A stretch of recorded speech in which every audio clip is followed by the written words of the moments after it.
Donald Trump has sat down for a wide-ranging interview with Time magazine, actually 2 interviews, where he discussed abortion, immigration, and January 6th prosecutions. When asked if states should monitor women's pregnancies to track abortions, the former president said, quote, "I think they might do that.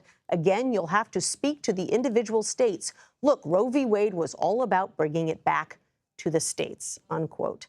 Let's bring in our panel to discuss. We've got Molly Ball and Brakkton Booker with us today. Molly is a senior political correspondent for the Wall Street Journal, and Brakkton is a national political correspondent for Politico.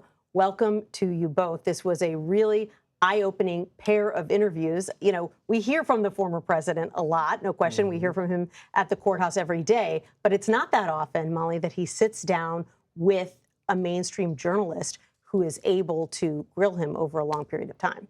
Absolutely. It was very interesting to read this extremely good interview that Eric Cortellessa did for Time, where he really tried to pin him down on a lot of his plans for a potential second term. On the one hand, a lot of it is continuous with the kind of rhetoric that you hear at his rallies, right? And a lot of what we've heard from him and his allies about how he would be more prepared the second time around. The first time he came into government, he had not been in politics before, and he was surrounded by a lot of people who tried to rein him in.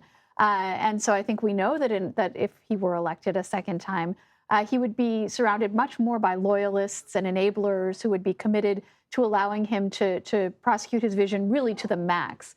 On the other hand, as you say, he talks about this stuff all the time, but he doesn't get pinned down on a lot of things. And so questions about, okay, you said you want to leave abortion to the states, but what does that mean in practice? How would you rein that in, if at all? Would you be okay with some of these things that the states might do?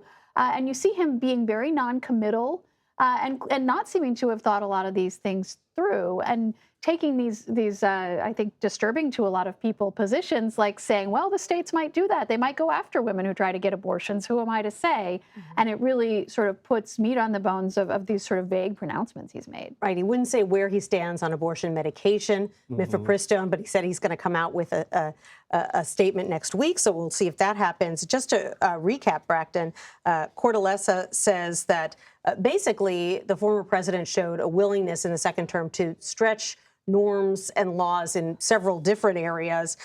He said that he'd be willing to fire a U.S. attorney who doesn't carry out his order to prosecute someone.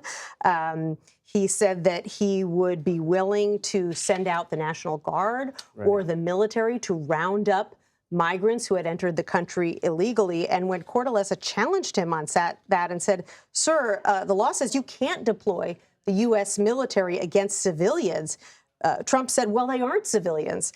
These are people that aren't legally in our country. This is an invasion of our country. And now we've got the White House and the Biden campaign responding to this. Right. I think what the interview illustrated is certainly what Democrats have been painting Donald Trump in a potential second term is that he would be far more unhinged, even more than he was in the first term, and that he's going to be running an administration kind of hell-bent on vengeance. And I think that's what you are seeing in this interview is that, yes, to Molly's point, I don't think a lot of this has been fully thought through, but certainly the framework is there that, look, he's going to be going after people who he feels have wronged him in the past.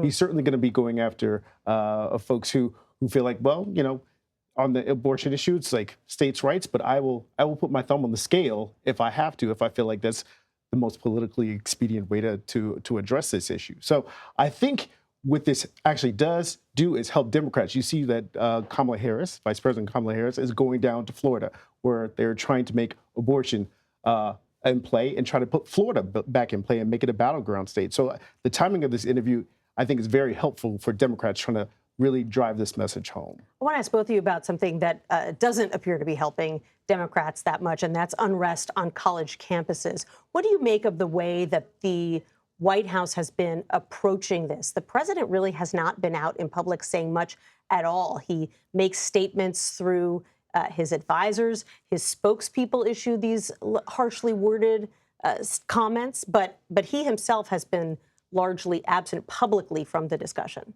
He's been, I think, conspicuously silent on this, what I think has to be considered one of the top political issues right now. I mean, multiple campuses all across the country convulsed, graduations canceled, campuses in turmoil.